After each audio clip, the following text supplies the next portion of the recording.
हर गहने में छुपी होती है एक कहानी और हर कहानी को बनाता है खास। श्री राजेश्वरी ज्वेलरी। शादी हो, त्योहार हो, सालगिरह या कोई खास दिन, हमारा विश्वास श्री राजेश्वरी ज्वेलरी। यहाँ मिलता है आपको शुद्ध हॉलमार्क गोल्ड ज्वेलरी का बेहतरीन कलेक्शन, क्वालिटी जो दिल जीत ले, डिजाइन जो नजरें थाम ले और भरोसा जो पीढ़ियों तक साथ निभाए। श्री राजेश्वरी ज्वेलरी, जहाँ हर खुशी का गहना आपका इंतजार कर रहा है। पता नियर शास्त्री रोड, एबरडीन बाजार, श्री विजयपुरम। कॉल 031922333822। श्री राजेश्वरी ज्वेलरी, आपके सपनों का गहना हर मौके के लिए। सभी हमारे प्रेस बंधु को नमस्कार। आपको आज यहाँ पर बुलाया गया है कांग्रेस की ओर से एक प्रेस कॉन्फ्रेंस के लिए, जिसमें आप सभी यहाँ पे उपस्थित दिया है। और साथ में हमारे बैठे हैं हमारे महिला कांग्रेस के अध्यक्ष का जुबेदा बेगम जी, हमारे डिस्ट्रिक्ट कांग्रेस के जनरल सेक्रेटरी सन्नी भाई, हमारे सेवा दल के सेक्रेटरी अक्षय जी। साथ ही साथ मैं ये कहना चाहता हूँ, आज तमाम जो भी हमारे बात सुन रहे हैं, उन सभी को हमारे ये नमन है। आज ये प्रेस कॉन्फ्रेंस इसलिए बुलाया है कि आपको सभी को मालूम होना चाहिए कि आपने सुना होगा कि 7-8 महीना पहले आपने देखा, पूरा देश देखा, पूरा विश्व देखा कि हमारे प्रिय नेता राहुल जी के ऊपर में और हमारे सभानेत्री मैडम सोनिया जी के ऊपर में बीजेपी पार्टी एक ऐसा केस दायर किया जो नेशनल हेराल्ड केस का रूप से जाना जाता है। ये पूरा दुनिया भर में हल्ला मचाया था कि मनी लॉन्ड्रिंग केस में इनको जेल दिया जाए, इनको सजा दिया जाए। ये बहुत तरीके के बोलने से ईडी के तरफ से इनको प्रेशराइज किया। पूरा देश देखा उस समय, पूरा पार्टी के कार्यकर्ता हमारे प्रिय नेता के साथ में हम लोग खड़े थे, हमारे मैडम सोनिया जी का साथ हम लोग खड़े थे। हमने जाना है, हम लोग मालूम है कि नेशनल हेराल्ड केस कुछ नहीं है, बल्कि ये बनी बना चीज है वो ईडी से इंफॉर्मेशन डायरेक्टर से कर रहा है। ये डायरेक्टरेट क्या है? मोदी जी, ये मोदी जी का एक अंग है ये, क्योंकि जब चाहे मोदी जी कब इसको यूज कर सकता है। जब केसी, आपने देखा पिछले 17 दिसंबर में जो ये राउज एवेन्यू कोर्ट इनको बड़ी कर दिया है कि भाई ये केस नहीं बनता है। जब ये केस नहीं बनता है तो हमारे नेता को क्यों ये सताया है? सताने का मतलब क्या है? पूरा देश दुनिया देखा है, जब से मोदी जी बैठा है तब से ईडी से हमारे कई नेताओं के ऊपर में लंचन किया है और उन सभी को अपना पक्ष में लिया है। कई सरकार गिर गया, कई नेता पार्टी छोड़ के चला गया। ऐसा ये कर्म मोदी जी का 10 साल के अंदर में हम सभी पूरा देशवासी देखा है। इसलिए मैं ये कहना चाहता हूं कि मोदी जी को तुरंत, जब ये अनाउंसमेंट हुआ था, एक केस को बरी कर दिया है, उनका ये पहला ड्यूटी बनता, कर्तव्य बनता है कि वो अपना पद से इस्तीफा दे दे। लेकिन ये सभी जो बेशरम लोग हैं, ये कभी अपना पद से इस्तीफा नहीं देंगे, बल्कि और भी कुकर्म करेंगे। जितना हद तक कर सकता है इस लोग करेंगे, ये मेरा दावा है। इनके पार्टी के नेता, क्या मोदी जी को मालूम नहीं है सुब्रमण्यम स्वामी जिसके कहने पर, जिसका एक कंप्लेंट पर ईडी ऐसा काम कर सकता है? नहीं, ये ऐसा काम कभी नहीं कर सकता है जब तक मोदी और अमित शाह का हाथ ना हो।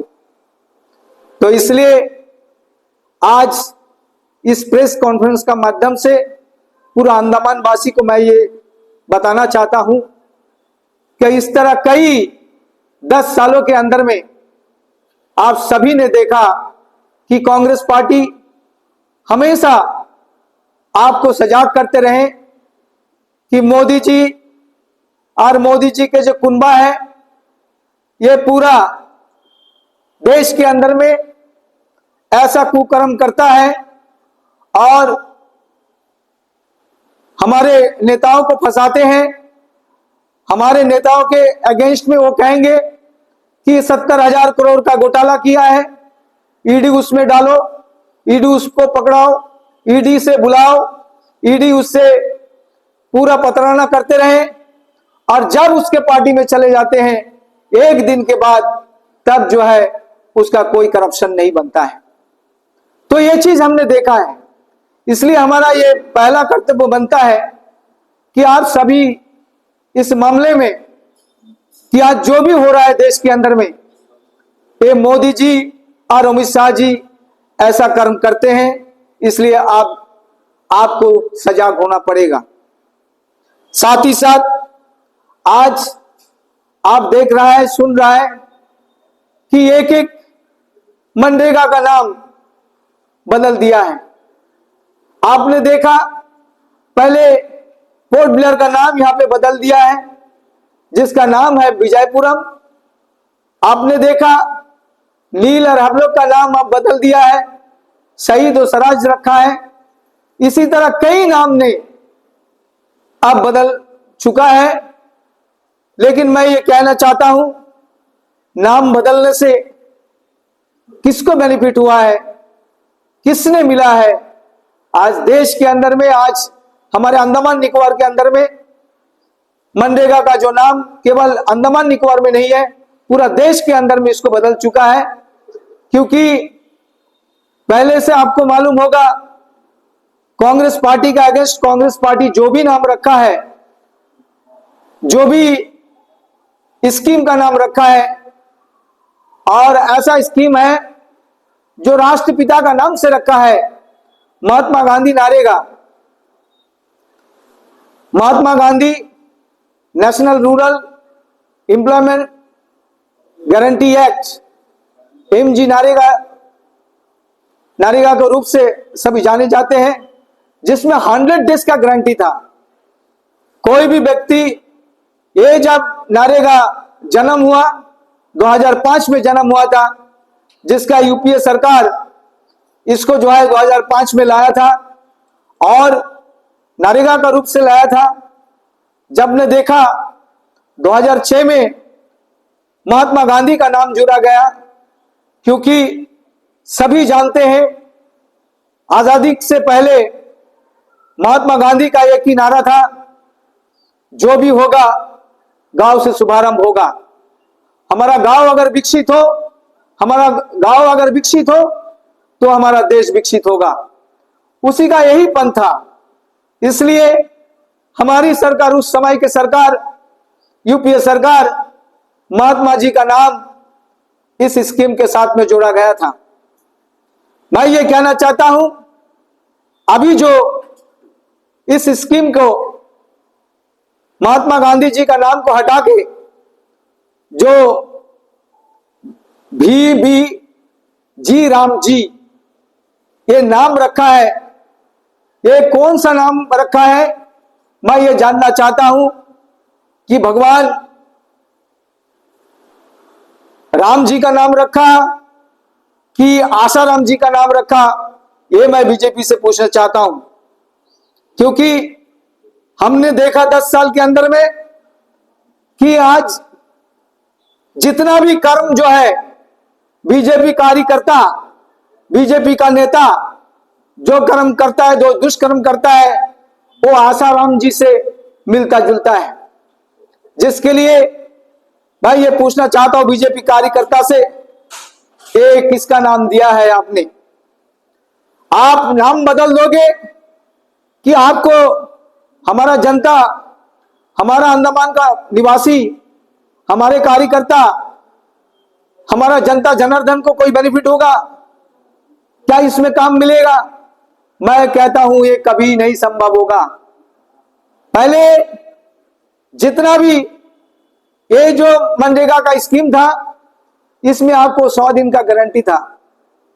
आपको अगर 100 दिन अगर काम नहीं मिलेगा, जो भी व्यक्ति गांव पंचायत में एप्लीकेशन देगा हमको काम चाहिए, तो वो व्यक्ति को जो है पंचायत या पंचायत एडमिनिस्ट्रेशन उसको काम देना होगा। ये प्रावधान था। लेकिन आज यही मैं कहना चाहता हूं कि आज वो मिलने वाला नहीं है। इनमें प्रावधान दिया है 100 दिन से 125 दिन। आप 10 साल के अंदर में जो पहले यूपीए सरकार में जो मनरेगा था, उस समय में जितना काम मिलता था, आप कह दीजिए, ये चैलेंज का साथ में है कि आज जो है मोदी सरकार आने के बाद उसका 50% काम नहीं चलता है। उसका 50% गारंटी जो है वर्क है वो लोगों को नहीं मिल रहा है। और अब ये 24-25 में तो बिल्कुल ना का बराबर है।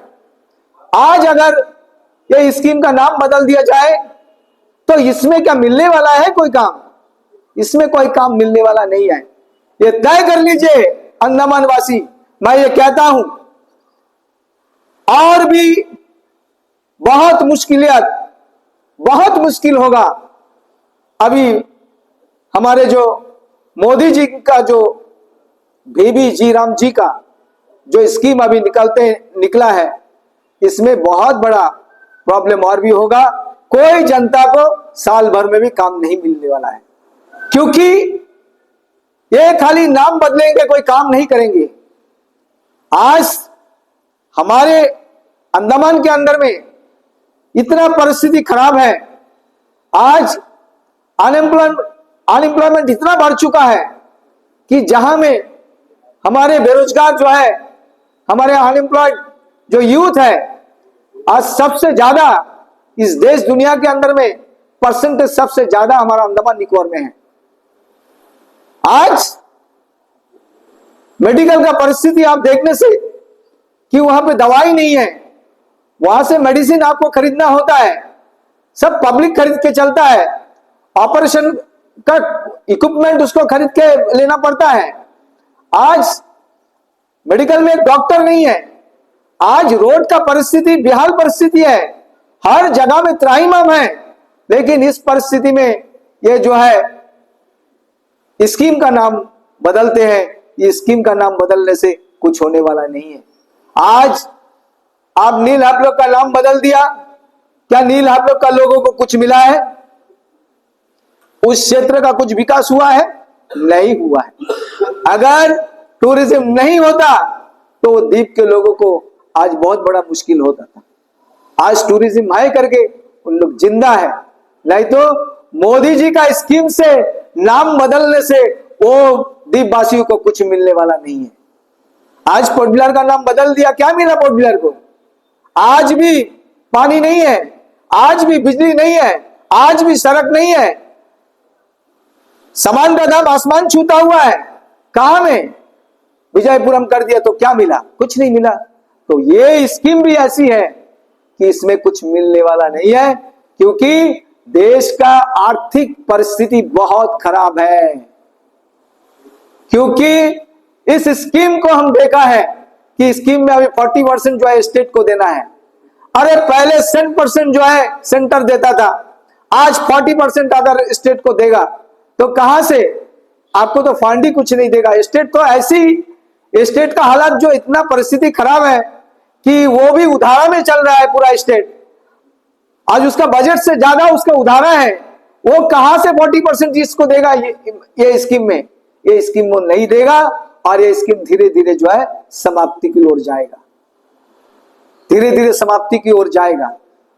इसलिए आज हम सभी हमारे अंडमान वासी से मैं ये कहना चाहता हूं कि जो भी आप देख रहे हैं, जो भी आप सुन रहे हैं, मैं जागृत करने के लिए मैं ये कह रहा हूं आप सभी से कि जितना भी स्कीम मोदी सरकार ने लाया, कांग्रेस का स्कीम को मैनिपुलेट करके उसको जो स्कीम, अपना स्कीम का नाम दिया है, कोई स्कीम इनसे चलने वाला नया कोई स्कीम मोदी सरकार आज तक किया नहीं है। इसलिए आप जागिए, जागृत होइए और इसका विरुद्ध जो है आप प्रोटेस्ट कीजिए। तो हमारा यही कहना है। तो आज जितने भी हमारे प्रेस बंधु यहाँ पे आए हैं, सभी को हम नमन करते हुए अपना दो चार शब्द यहीं पर विराम देता हूं और इसके बाद हमारे महिला कांग्रेस के अध्यक्षा जुबैदा बेगम जी अपना बात रखेंगे। नमस्कार मेरे मीडिया बंधुओं,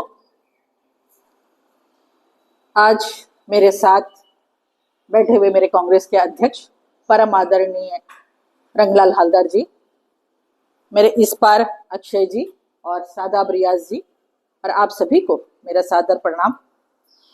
मैं दो मुद्दों पर आपका ध्यान आकर्षित करना चाहूंगी। जो बीजेपी बहुत हो हल्ला कर रही थी काफी दिनों से, लगभग मेरे ख्याल से 10 सालों से, एक था हमारा हेराल्ड केस। आप लोगों ने काफी सुना, बीजेपी ने खूब हो हल्ला मचाया, राहुल गांधी और पूरे गांधी परिवार को कोर्ट में पेशी कराया गया, बार बार उनको परेशान किया गया। ये सब एक सोची समझी साजिश के तहत किया गया है। ये जो मामला था, ये सुब्रमण्यम स्वामी जी ने एक शिकायत पत्र लिखा था, उसके बाद मोदी जी और अमित शाह जी ने ये काम किया और लगभग मेरे ख्याल से 10 सालों से गांधी परिवार को परेशान करने का काम किया। तो मेरा मानना ये है कि बीजेपी जो असल जो मुद्दा है उससे लोगों को भटकाने का काम हर बार करती है। यहाँ में देश में बहुत सारे मुद्दे हैं, बेरोजगारी मुद्दा है, महंगाई मुद्दा है, बिजली मुद्दा है, सड़कें मुद्दा है, लेकिन उन मुद्दों को हटाकर इन सब मुद्दों को लाकर लोगों का ध्यान को केंद्रित करने का काम ये बीजेपी पार्टी करती है। देखिए, कोर्ट ने, बहुत अच्छी बात है, कोर्ट ने उनको बरी कर दिया है। मैं तो एक बात यही जानती हूँ कि सत्यमेव जयते, सत्य की हमेशा जीत हुई है और सत्य हमेशा जीतता आया है। इन्होंने बहुत कोशिश किया कि इनको जेल में डाले, इनको अंदर से बाहर ना आने दे। इनका हमेशा से यही प्रयास रहा, गांधी परिवार को जहां तक हो सके इनकी ओछी राजनीति जो है, इसी से साबित होता है कि भाजपा की ओछी मानसिकता, उनकी जो कुंठा है, इसी से पता चलता है कि हमेशा गांधी परिवार को कुछ ना कुछ बोलो और मीडिया में बने रहो। लेकिन जनता जनार्दन ये जानती है और हमेशा से सच्चाई की जीत हुई है और कोर्ट ने उनको बरी कर दिया है। तो मैं एक बात यही कहना चाहूंगी आप लोगों से, जो भी झूठ है, जो भी झूठ का पुलिंदा उन्होंने बनाया था, वो सब एक ही मामले में धराशायी हो गया और कोर्ट ने उनको बरी कर दिया। तो मैं आप लोगों को एक ही बात कहना चाहूंगी कि बीजेपी जब भी किसी को, मतलब अगर परेशान करना है तो किसी भी हद तक जा सकती है, कोई भी एजेंसी का इस्तेमाल कर सकती है, ईडी हो, सीआईडी हो, जो भी हो, सारा एजेंसी उन्होंने इस्तेमाल किया और गांधी परिवार को साजिश के तहत जितना परेशान करना था परेशान किया। लेकिन बोलते अंत में सत्य की जीत हुई और वो लोग बरी हो गए। तो ये आज मैं आप लोगों के सामने बताना चाहती हूँ कि बीजेपी का जो कुंठित मानसिकता है वो सबके सामने उजागर हो गया है। दूसरा मैं ये कहना चाहूंगी, आप लोगों ने देखा 2005 में मनमोहन जी जब सरकार में थे, प्रधानमंत्री थे, उन्होंने मनरेगा लाया था। ये मनरेगा इसलिए लाया था कि ग्रामीण क्षेत्रों में रहने वाले लोगों को कुछ आसानी से उनको कुछ मिल सके, कुछ रोजगार मिल सके। लेकिन भाजपा की जो बापू विरोधी जो चेहरा है फिर से एक बार बेनकाब हो गया है, क्योंकि उन्होंने मनरेगा का नाम बदलकर जी राम जी ये नाम बदलकर ये कर दिया है। और जो ये गारंटी योजना थी जिससे लोगों को फायदा पहुंच रहा था, गांव के लोगों को 100 दिन का रोजगार दिया था और बराबर ये पैसा लोगों के खाते में जाता था। लेकिन आज ये मनरेगा जो देश की सबसे बड़ी और ऐतिहासिक योजना भी थी, जिससे लोगों को सीधा सीधा फायदा पहुंचता था, लेकिन मुझे ये नहीं समझ आ रहा कि आज इसका नाम बदलकर ये इस योजना को जी राम जी करने का उनका क्या मकसद है, ये मेरे समझ से परे है। क्योंकि जो मुद्दा जो चल रहा था उसको बदलने का क्या मतलब बीजेपी ऐसा क्यों कर रही है? हर चीज जो कांग्रेस ने लोगों के फायदे के लिए किया, बार बार उसको बदलना, लोगों का ध्यान को केंद्रित करना, नाम बदलना। आप बताइए ना, मैं एक सवाल आप लोग से भी पूछना चाहती हूँ, क्या नाम बदलने से क्या लोगों को रोजगार मिलेगा? नाम बदलने से क्या यहाँ की बेरोजगारी चले जाएगी? लोगों को जो चीज मिलना क्या मिल जाएगा? उन्होंने मणिपुर का नाम बदला, माउंट मणिपुर किया, बोला अंडमान के लोगों से उनका बहुत प्रेम भाव छलक गया। जब मणिपुर में जब महिलाओं का इज्जत आबरू वहां लूट गया था, तब ये मोदी जी का प्रेम कहाँ चला गया था? तब लोगों के महिलाओं के लिए उनकी इज्जत की भावना कहाँ चली गई थी? मैं ये सवाल आप लोग से भी पूछना चाहती हूँ कि बीजेपी बार बार ये चीज क्यों कर रही है? उनका सीधा सीधा प्रहार हमेशा रहा है गरीबों की तरफ, महिलाओं की तरफ। जब जरूरत होता है तब मोदी जी तो मुंह नहीं खोलते हैं संसद में, वो खामोश हो जाते हैं। तो इनकी ये दोहरी राजनीति कब तक चलेगी, मेरा ये सवाल है। मैं भाजपा के नेताओं से भी पूछना चाहती हूँ ना कि जब इनका प्यार छलकता है, यहाँ पर श्री विजयपुरम कर दिए, कौन सा जो हमारा युवाओं को फायदा हुआ, कौन सी महिलाओं को फायदा हुआ? क्या गैस सिलेंडर का दाम कम हुआ? आज जीबी पंत का जो हालत है वो आज की तस जैसी की तैसी बनी हुई है, क्या ये ठीक हुआ? हमारे बेरोजगार युवा सड़कों पर घूम रहे हैं, आज उनको नौकरी नहीं है उनके पास में, क्या ये समस्या सुलझा पाए बीजेपी वाले? तो बार बार ये सब चीज करने का मतलब यही है कि सारे देश के लोगों का ध्यान को अपनी तरफ केंद्रित करो और लोगों को असल मुद्दे से भटकाने का जो कोशिश है, बीजेपी इसमें हमेशा से सफल होती आई है। लेकिन मैं एक चीज यहाँ कहना चाहूंगी, जो इनकी गंदी राजनीति है, इनकी जो कुंठित मानसिकता है, इसको कांग्रेस पार्टी हम कभी बर्दाश्त नहीं करेगी और हमेशा जो सच है उसको उजागर करने का काम कांग्रेस पार्टी ने किया है और हमेशा करती रहेगी। क्योंकि जब से मोदी जी सरकार में आए हैं, अमित शाह और मोदी जी का एक ही काम है, कांग्रेस पार्टी को नीचा दिखाओ, कांग्रेस पार्टी के नेताओं को अंदर डालो, जेल के अंदर डालो और उनके जो भी है उनको परेशान करो, और दूसरा कोई काम नहीं है इनका। आज कौन सा फायदा कर दिया? 10 साल से सरकार में, 12 साल से ये लोग है ना, कहाँ नौकरी मिला? कहाँ लोगों को क्या मिला? महिलाओं को फायदा हुआ, बेरोजगार युवाओं को फायदा हुआ, या किसको फायदा हुआ? आप देखिए, आज भी नॉर्थ एंड मिडिल का सड़कों के बारे में हम बात करते हैं, सड़कों का हालत तो जस का तस बना हुआ है। जो पैसा आया था वो पूरा खत्म हो गया। अब ये लोग इसके बारे में कोई चर्चा नहीं करते, हेल्थ का विषय में कोई बात नहीं होता।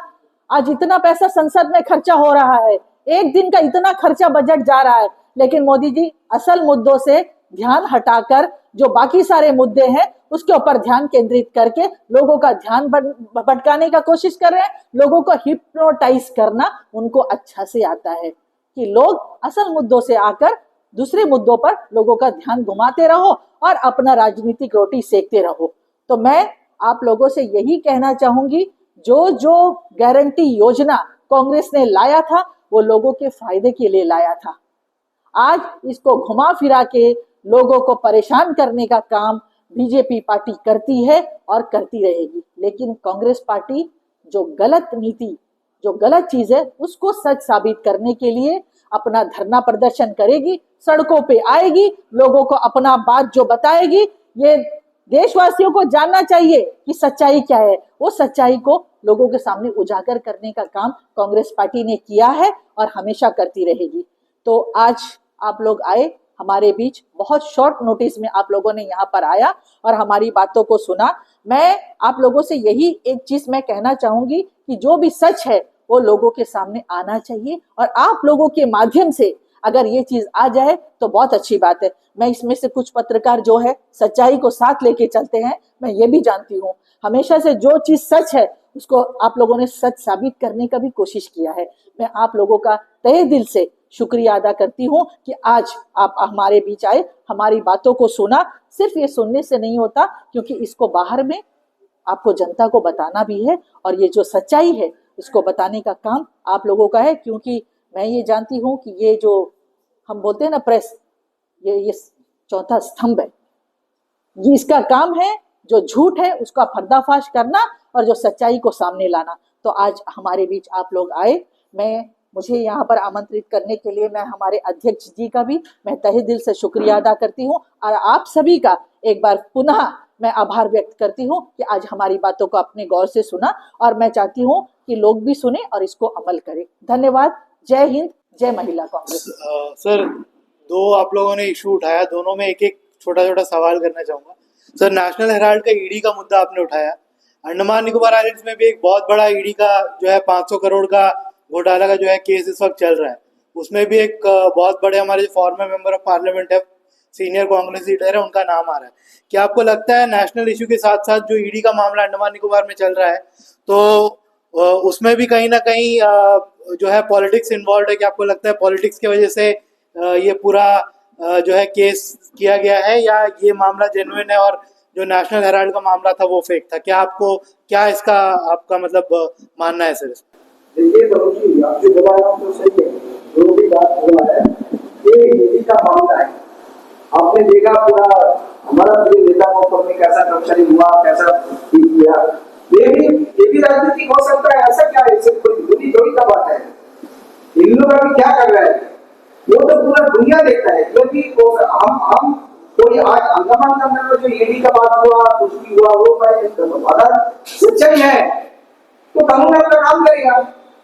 मैं तो पहले से ही कहता था कि राहुल जी का ऊपर में, सोनिया जी का ऊपर में, नेशनल हेराल्ड प्रेस का ऊपर में जो बात था, ये तो पता ही नहीं है। क्योंकि ये पेपर जो है हमारा था, ये जो इसको स्थापना किया था वो नेहरू जी ने किया था, महात्मा गांधी ने किया था। हमारा जितने भी पुरखों का जो हमारे शहीद जो आज हो चुका है, उन लोग का ये दान है, वरदान है वो चीज। वो अभी अपना ये कोई इसका नहीं है, वो पार्टी जो है पूरा कांग्रेस के। सर, मनरेगा में जो क्वेश्चन है हम लोग का, जो मनरेगा का नाम चेंज करके वीबीजी राम जी किया है, उसके बाद सर 125 डेज का पहले भी 100 से इंक्रीज करके अप टू 125 डेज का एम्प्लॉयमेंट हुआ है। सर, अंडमान के कॉन्टेक्स्ट में आप लोग जो फंड शेयरिंग का बात कर रहे हैं, 60-40 मतलब 60% सेंटर बेयर करेगा, 40% स्टेट्स बेयर करेगा, जो वेजेस का बिल है।